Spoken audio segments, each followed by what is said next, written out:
40일 29일 차입니다. 이제 앞으로 열흘을 앞에 두고 있는데요, 우리 좌우 살피시면서 함께 인사하실까요? 주님의 은혜와 평화가 가득하기를 축복합니다. 우리 서로 인사하시지요. 주님의 은혜와 평화가 가득하기를 축복합니다. 감사해요. 오늘도 또 귀한 응원의 간식이 오늘 주어졌네요. 왜 이렇게 좋을까요? 왜 이렇게 따뜻해요? 이 따뜻한 떡을 여러분들 제공하기 위해서 어젯밤 거의 12시 가까이에 떡집에서 우리 귀한 권사님 섬겨주셔서 보내주셨고요, 또 귀하게 후원해주신 장로님 가정에 다시 한번 감사 말씀 드리겠습니다. 왜 이렇게 좋을까요? 간식 하나 받았는데 왜 이렇게 좋죠? 좋으시지요 여러분? 오늘 말씀 또 맛있게 먹어보십시다. 예루살렘을 보면서, 특별히 예루살렘의 성전을 보면서 감탄하고 있었던 제자들에게 감난산에서 그 성전을 바라보면서 예수님께서 그 성전이 어떻게 멸망할 것인가, 이것을 예수님께서 말씀해 주고 계세요. 그러니까 산통 다 깨는 거죠. 예수님 얼마나 좋아요, 얼마나 커요, 이렇게 이야기할 때에 저 성전 무너진다, 주님은 그렇게 이야기하는 거예요. 여러분, 예수님 시대의 사람들은 그 성전을 보면서 이런 말 있죠. 난공불락. 여러분, 공격하기 어려워서 좀처럼 함락되어지지 않는 성을 말하는데요, 성전이 성은 아니지만 예수님과 함께 살았던 그 시대의 대부분의 사람들은 크고 웅장한 성전들을 바라보며 얼마나 저 성전이 위대하고 큰가, 얼마나 견고한가, 무너질 거라고 단 1도 의심하지 않았습니다. 조금도 의심하지 않고 아무도 의심하지 않았는데 예수님은 그 성전을 바라보면서 무너질 것이다, 그렇게 말씀하시는 거예요. 여러분, 예수님께서는요, 단순히 저 성전 무너진다 이거를 말하는 것이 아니라 저렇게 견고해 보이고 난공불락과 같은 성화 같은 요새처럼 보인다 할지라도 종말이 있다는 겁니다. 저렇게 화려한 성전이요, 저렇게 견고하게 보이는 성전일지라도 결국 이 세상의 것은 무너지고 만다는 거죠. 단순히 예수님은 성전 무너진다 이것을 말씀해 주시는 것이 아니라 우리에게 아주 중요한 메시지 한 가지를 주는데요, 그것은 이 세상에 속한 모든 것들은 다 끝이 있음을 우리에게 말씀해 주고 있는 겁니다. 적용해 볼까요? 우리는 어제 개인의 끝, 이것을 사망이라고 이야기했고, 이 역사의 끝을 우리는 종말이라고 그렇게 표현했는데요, 그 끝이, 그 종말이 성도 여러분들께는, 여러분, 이것은 두려운 심판의 날입니까? 아니면 영광의 날입니까? 우리의 인생은 유한하지요, 영원하지 않아요. 저 구체적으로 생각해 볼까요? 여러분, 그래도 저 제법 젊은 목사 아니에요? 그런데 이런 생각해 보았습니다. 저 또한 이 자리에 서서 여러분들에게 말씀을 전할 수 있는 시간이 20년밖에 없다고요. 지금 법으로 20년이에요. 여러분, 20년이라고 하는 세월이 지나면 저는 이 자리에 서고 싶어도 설 수 없어요. 올해 7순이 되신 여러분, 여러분들이 50대를 한번 생각해 보세요. 50에서 70까지의 그 세월이 엄청 기셨어요. 금방 지나가셨죠. 저 여러분 가끔 말씀드리잖아요. 저 요즘에도 수능 보는 꿈 꾼다니까요. 군대에서 훈련받는 꿈 꾼다니까요. 여러분, 20년이라는 세월이 정말 빨라요. 성경은 말합니다. 어떤 종교에서 이야기하는 것처럼 끝없는 윤회와 반복이, 이것이 세월이 아니라 성경은 우리에게 아주 정확하게 이야기해요. 우리에게 시간, 우리에게 세월은 반드시 시작이 있고 끝이 있다고 하는 겁니다. 그러므로 지혜로운 자는 누구냐? 그 끝을 바라보고 살아가는 사람들이에요. 이것을 제대로 바라볼 때에 나에게 주어진 이 시간, 참 멋진 표현인데 이 단어 한번 마음에 새겨보세요. 나에게 주어진 시간들을 밀도 있게 진하게 채워져 가는 사람, 나에게 주어진 시간들을 밀도 있게 진하게 채우는 귀한 삶을 살아가시기를 주님의 이름으로 축복해요. 전에도 소개했던 표현 가운데 메멘토 모리라고 하는 표현이 있죠. 승정 장군에게, 그가 개선 장군에게 이제 자신의 성으로 돌아올 때 많은 사람들이 선호할 때에 한 작은 종이 계속해서 그 장군에게 끊임없이 뒤에서 이렇게 외치라고 그랬어요. 메멘토 모리, 메멘토 모리. 이게 무슨 말입니까? 너는 마지막 날을 기억해라. 너는 죽음을 기억해라. 계속해서 이 이야기를 뒤에서 들려주심으로 말미암아 자신의 교만함을, 자신의 우쭐거림을 이렇게 절제할 수 있는 그 말들을 계속 전하라고, 그렇게 지혜자는 말했다고 하는 거죠. 여러분, 문장 보실까요? 우리 모두는 죽음을 알고 있습니다. 그러나 우리는 모두가 다 죽음을 생각하지 않고 살아갑니다. 우리가 죽는다는 거 모르는 사람이 어디 있어요? 그런데 많은 사람들이 죽음을 생각하지 않고 살아간다고요. 이 땅에서 오래 살 것이라고 생각해요. 그러다가 막상 죽음과 종말의 소식이 다가올 때 우리는 너무나도 당황하게 되어집니다. 여러분, 병원에서요, 암이라고 하는 선고를 받으면 다양한 종류의 사람들이 있어요. 당신 암입니다 라고 선고받는 그 순간부터 죽는 사람이 있어요. 살아있는데 죽은 것 같이 살아가는 사람이 있어요. 그리고 나머지 시간들은, 그 귀중한 시간들은 투병하는 일에, 자신의 생애를 연장하는 일에 그 나머지 시간들을 그냥 다 거기에 올인하는 거예요.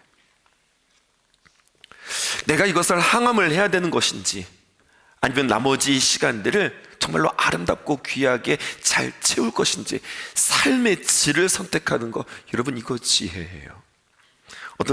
어떤 분이 6개월밖에 못 삽니다. 사형 선고 받으셨어요. 그러자 그는 그 이야기를 듣고 그는 그 순간 죽는 것이 아니라, 죽는 것처럼 살아가는 인생이 아니라, 그는 오늘부로 나는 다른 삶을 살겠다 결정하셨대요. 사람들을 만나기 시작했는데요, 사과할 사람들을 만나서 사과하고요, 용서할 사람들을 만나서 용서하고요, 참 고맙고 사랑했던 사람들을 만나서 참 사랑한다고, 감사하다고, 그렇게 자신에게 주어진 6개월의 시간들을 그렇게 보냈대요. 차근차근 참 의미 있고 감격하게, 그렇게 행복하게 자신의 삶을 준비하다가, 여러분, 감사와 감동이 넘치는 나머지 6개월을 돌아보니 나도 모르는 사이에 6년을 살았대요. 여러분, 의미 있는 이야기 아니에요.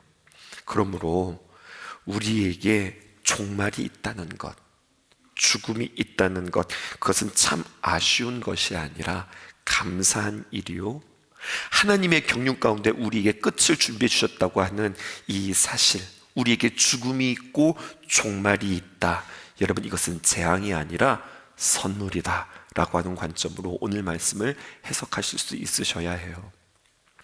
학교 선생님들 아마 이 말 잘 공감하실걸요. 시험 공부를 차근차근 준비한 사람들 있죠. 많지는 않은데 그런 학생들이 있어요. 그런 친구들은요, 시험 날이 오기만을 기다립니다. 빨리 시험 봤으면 좋겠다, 이런 마음이 있는 거예요. 두려운 날이 아니라 그에게 시험은 기다려지는 날입니다. 여러분, 준비하지 않는 사람이, 벼락치기 하는 사람이 그냥 난리법석인 거예요. 발발발발 떠는 겁니다. 밤샘 하고 커피 마시고 바카스 마시고, 여러분, 눈에다가 파스 바르면서 뭐 난리법석이에요. 그에게 시험의 날은 두려움의 날 아닐까요? 산모에게 분만 일이 온다고 하는 것, 내가 오늘 아이를 낳는다, 여러분, 이거 참 두려움도 있겠지만 두려움보다는 기다림도 더 클 것입니다. 우리 큰아이 낳던 날이 생각이 나요. 철아이를 낳던 날, 큰아이가 낳을 텐데 원래 초사는 좀 생각보다 좀 이렇게 늦잖아요. 우리는 새 아이 다 자연분만 했는데 생각보다 좀 이렇게 시간이 늦었어요. 배 아파? 그러니까 아니, 아직도 안 아파. 배 아파? 아니, 안 아파요. 그러다가 진짜 배가 아프기 시작했어요. 배가 아파오기 시작했어요. 처음 배에 통증이 있을 때 우리는 어떻게 한 줄 알아요? 막 박수 쳤어요. 야, 배 아프다. 야, 드디어 배 아프다. 고기 먹을까? 막 그랬던 시간들이 있어요. 그리고 되게 많이 고생하면서 아이를 낳았는데요, 여러분, 그렇게 우리가 기다리는 날, 참 그날을 소중했던 그날이 바로 오늘이라, 얼마나 우리에게 참 새롭게 다가오는 날일까요? 오늘 14절부터 시작해서 23절까지 첫 번째 환난 날에 대한 예고입니다. 처참한 사륙전 전쟁이 있을 것이라고, 성전 전체가 황폐하게 되어지고 참상이 벌어질 것이라고 묘사되어지고 있어요.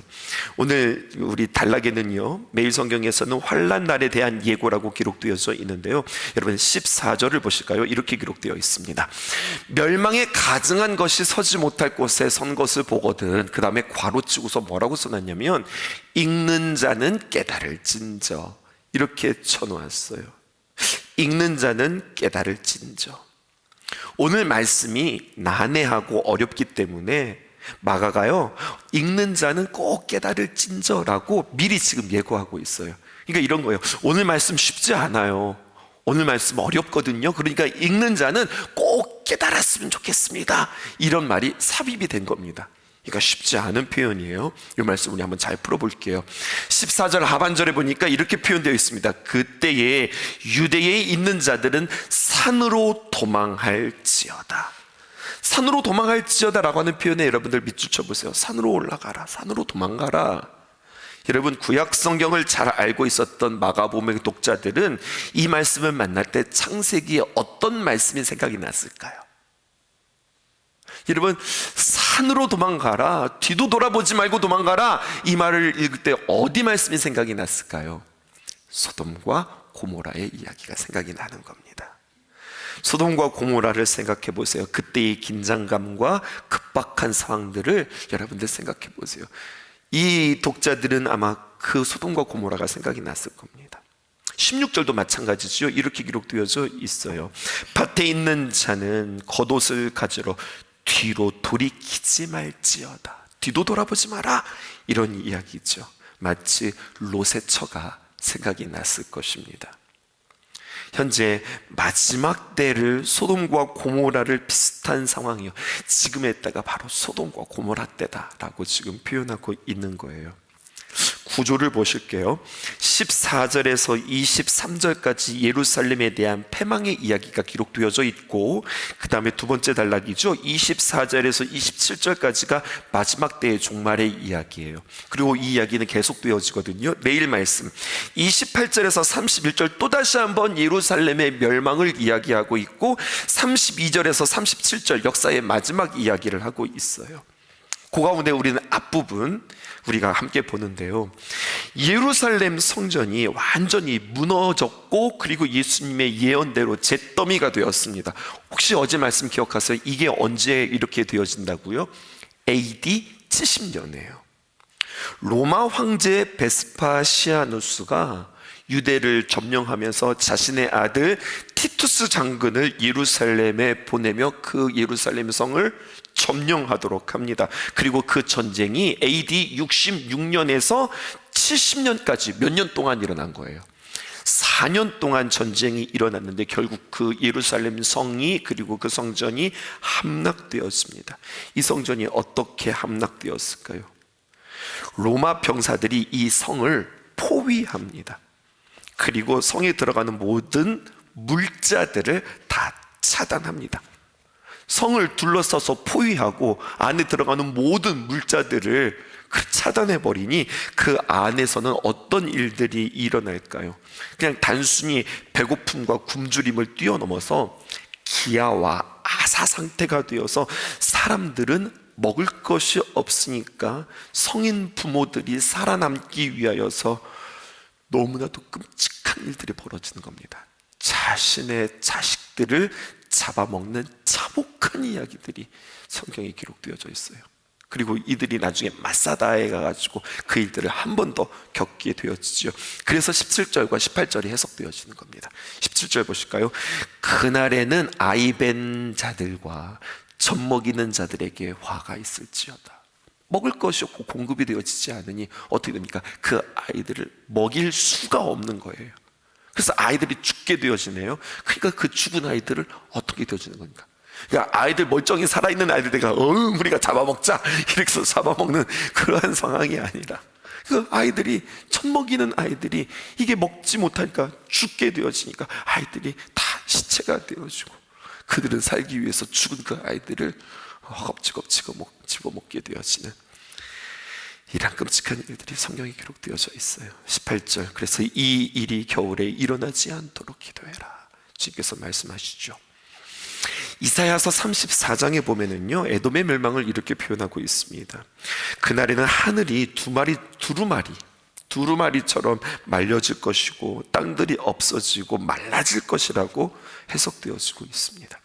여러분, 이런 예언의 말씀, 이런 종말의 패망의 말씀들이 여러분 어떻게 해석되어지세요? 아니, 우리가 이것을 어떻게 해석해야 할까요? 자, 이런 해석 어떠세요? 이 땅이, 어차피 이 세상이 그렇게 종말로 치닫고 패망하고 산산이 조각날 터이니 죄 많은 이 세상, 그리스도인 된 우리는 이 세상을 지키려고 하둥바둥 살아갈 필요가 없다는 겁니다. 어차피 이 땅은 죄의 땅이고 두루마리처럼 말려질 하늘과 그러면 잿더미처럼 그렇게 흩날릴 그러한 땅처럼 먼지처럼 없어질 곳이니까요. 그러니까 우리는 무엇을 기다려야 합니까? 주님 오실 날을 목말라 기다리면서, 여러분, 이 풍진 세상을 만났으니 우리는 어떻게든지 버텨내고 주님 오실 날을 기다리면서 주님을 고대하면서 살아가야 한다. 이러한 해석이 있는 거예요. 이러한 노래 있어요. 옛날 노래인데, 이 풍진 세상을 만났으니 너희 소망이 무엇이냐? 부귀와 영화를 누렸으면 희망이 족할까? 푸른 하늘 밝은 달 아래 곰곰이 생각하니 세상 만사가 춘몽 중에 또다시 꿈 같도다. 여러분, 이런 노래 어때요? 세상 만사가 춘몽 중에 봄에 잠자는 그 꿈의 그 꿈처럼 똑같이 꿈 같고, 어차피 없어질 세상, 망할 세상, 주님 오실 날 목말라 하며 이 풍진 세상 살아가면서 어떻게든지 여러분들 버텨내시다가 주님 오너라 하면 공중에 들림받고 영원히 주님과 함께 영생 복락 누리리라. 여러분, 이 해석 어떠세요? 참 근사하고 참 주님 사모하는 멋진 신앙인 것 같지만, 여러분, 이러한 이원론적 세계관이 바로 신천지들이 생각하는 세계관입니다. 내가 어떻게든지 이 땅에서 제대로 복음 만나서 애쓰고 수고하여서 인침받고 구원받아 어차피 세삭하고 어차피 타락하고 망가질 놈은 이 세상, 주님 들림받고 주님 만날 날 고대하면서 그렇게 살아가자, 이런 세계관이에요. 근데 의외로 그리스도인들도요, 이러한 세계관 가지고 살아가는 이들이 참 많이 있습니다. 틀린 세계관이에요. 여러분, 아쉬운 세계관입니다. 흑인 노예들이 흑인 연가를 부르면서 자신들의 그 풀려남을, 해방들을 이렇게 노래하지요. 저 하늘에는 눈물이 없네, 거기는 슬픔도 없네. 저 하늘에는 눈물이 없네, 거기는 승리만 있네. 고통은 모두가 다 사라져버리고 영광만 가득하겠네. 우리의 주님과 나 함께 있을 때 영원한 기쁨 넘치네. 찬양 자체가 잘못되었다는 이야기는 아니에요. 그런데 여러분, 하나님의 말씀이 이렇게만 해석되어진다면 우리는 어떤 결과가 나올까요? 우리 예수님 만났어요. 우리 구원받았어요.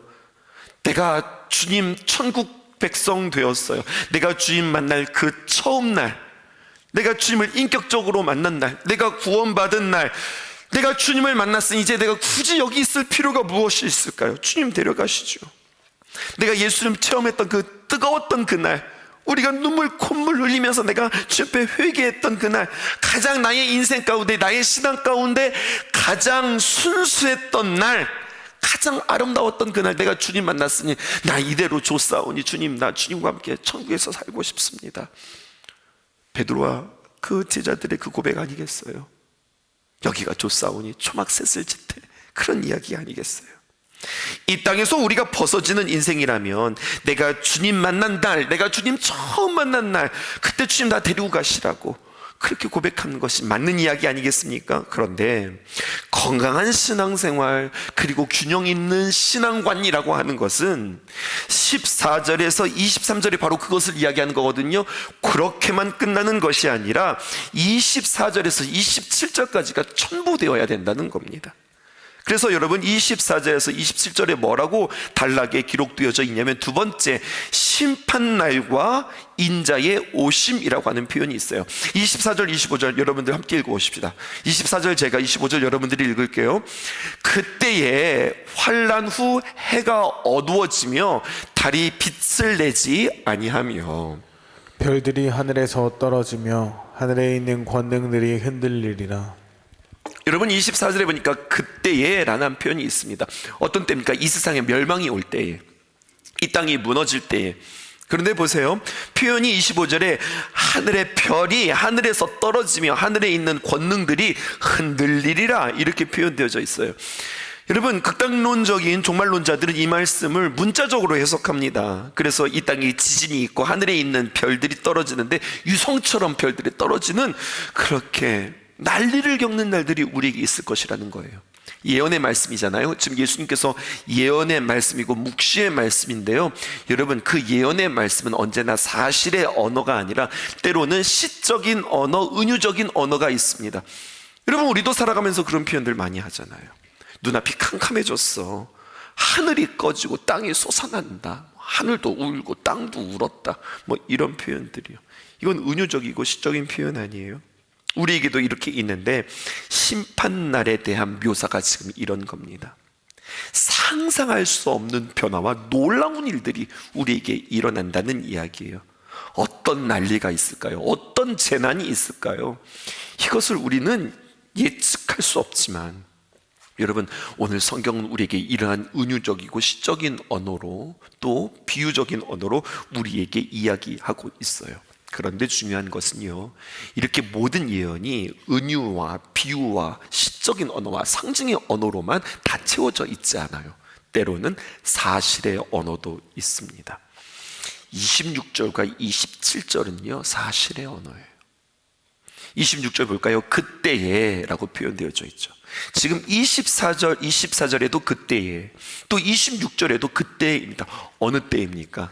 세상의 종말을 맞이하고 마치 하늘의 별들이 다 떨어지고 지축이 흔들리며 하늘이 흔들리고 권능이 흔들리는 그 두려운 날에, 27절에 보니까 그때에 인자가 구름을 타고 큰 권능과 영광으로 온 것을 사람들이 보리라. 이것은 비유가 아니라 사실입니다. 그리고 27절에 또 그때에 그가 천사들을 보내요. 누가요? 주님께서 천사를 보내요. 자기가 택하신 자들을 땅 끝으로부터 하늘 끝까지 사방에서 모으시리라. 여러분, 이 부분을 밑줄 치셔야 합니다. 이것이 바로 건강한 신앙입니다. 이것이 있어야 우리는 14절부터 27절까지가 완전한 하나의 세트가 되어지는 거예요. 그때 천사들을 보내시지요. 그리고 주님께서 택하신 자들을 땅 끝으로부터 시작해서 하늘 끝까지 사방에 보내리라. 그러니까 이 끝에서 저 끝까지 어떤 곳이든지 구석구석 주님께서 부르신다는 거예요. 여러분, 여기에 희망의 메시지가 있어요. 주님께서 영광 중에 하나님의 사람들, 어떤 사람들입니까? 세상에서는 그들을 기억하지 못해요. 세상들은 그들의 삶들을 다 헤아릴 수 없어요. 기억하지 못하고 잊어버리고 그리고 감추어졌던 사람들을 하나님께서는 기억하시고 바라보시고 하나하나 다 찾으시는데, 땅 끝에서부터 시작해서 하늘 끝까지 모조리 세상은 아무도 기억할 수 없었던 그의 인생에 대해서, 세상은 잊어졌고 세상에서는 감추어졌지만 하나님께서는 머리카락까지 세신 바 되신 하나님, 하나님께서는 소자에게 냉수 한 그릇 대접한 그 사람의 모든 삶을 아시고 사람들은 몰라요. 세상은 몰라요. 하지만 우리 하나님께서는 다 아신다는 겁니다. 그래서 땅끝부터 하늘끝까지 사방에서 주의 거룩한 삶을 살아간 주님의 거룩한 자들을 부르신다는 이야기예요. 이것 또한 위험한 해석이 있습니다. 그러니까 우리가 이 땅에 살아가면서 착한 일 많이 하면서 살아가자 주님께서 다 기억하시리라, 이렇게 해석할 수도 있어요. 율법주의와 행위 중심적으로 살아간다고 우리는 해석할 수도 있어요. 여러분, 그렇지 않습니다. 이 땅에 있어야 세 가지. 우리가 믿음을 가지고 하나님의 귀한 말씀을 들음으로 하나님께서 우리에게 선물로 주신 이 믿음을 가지고 하늘에 소망을 두고 살아가는 사람들은 이 땅을 살아갈 때 진실로 어떻게 살아가느냐? 사랑하면서 살아가는 거예요. 앞에서 여러분들에게 이 단어를 마음속에 새기자고 그랬는데, 진짜 소망하는 사람들은 우리에게 주어진 세상을, 이 풍진 세상을 만났으니 어차피 지나갈 세상 그냥 대충 살고 주님 오실 날만을 우리가 기다리면서 살자, 이렇게 살아가는 것이 아니라 나에게 주어진 시간들을 아주 밀도 있게, 아주 소중히 주님께서 나의 모든 삶들을 우리에게 주신 것에 대하여 내가 주님께 보답하는 심정으로, 그 은혜에 감사하는 심정으로 우리가 하나하나 주님 앞에 한 켠 한 켠 소중하게 살아가는 거죠.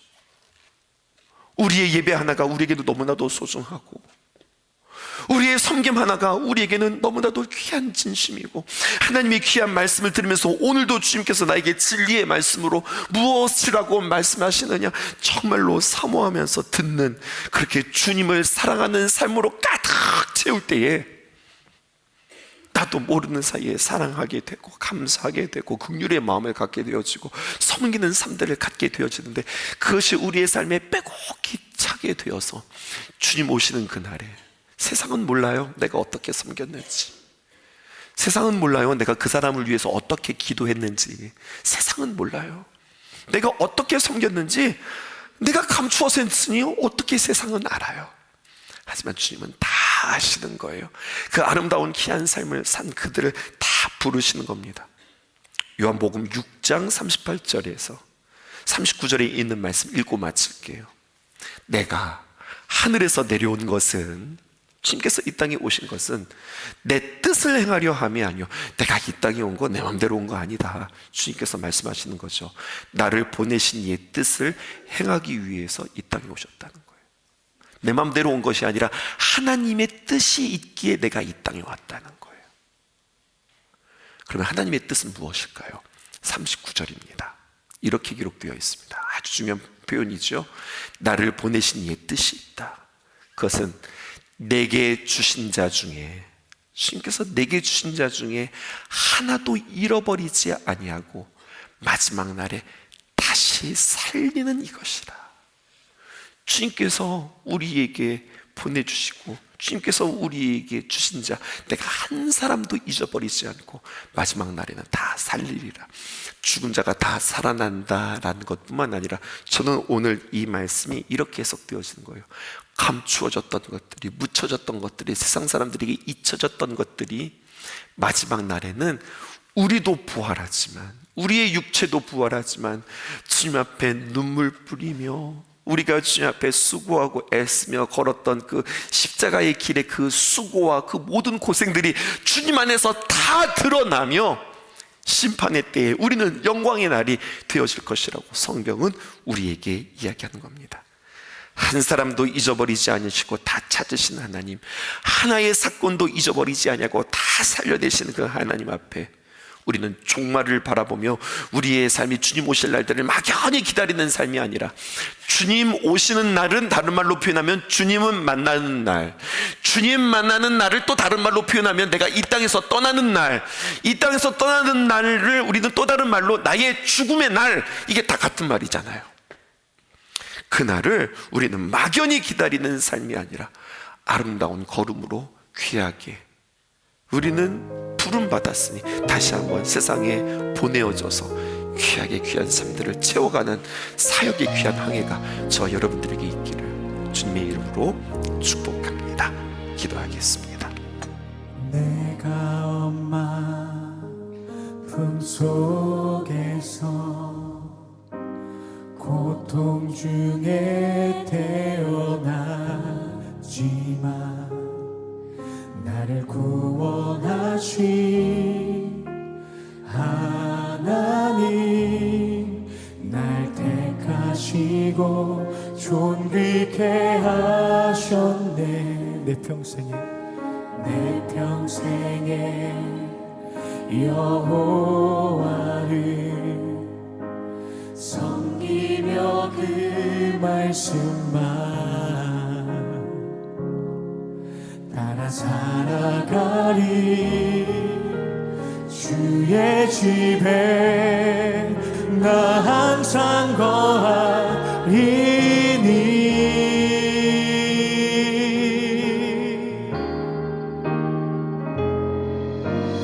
원컨대 주께서 나에게 복에 복을 더하사 나의 지경을 넓히시고 주의 손으로 나를 도우사 나로 한난을 벗어나 근심이 없게 하옵소서. 아멘. 내가 엄마 품속에서 고통 중에 태어났지만 나를 구원하신 하나님, 날 택하시고 존귀케 하셨네. 내 평생에 여호와를 섬기며 그 말씀만 따라 살아가요. 주님의 그 집에, 주의 집에 나 항상 거하리니.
나로 한난을 벗어나 근심이 없게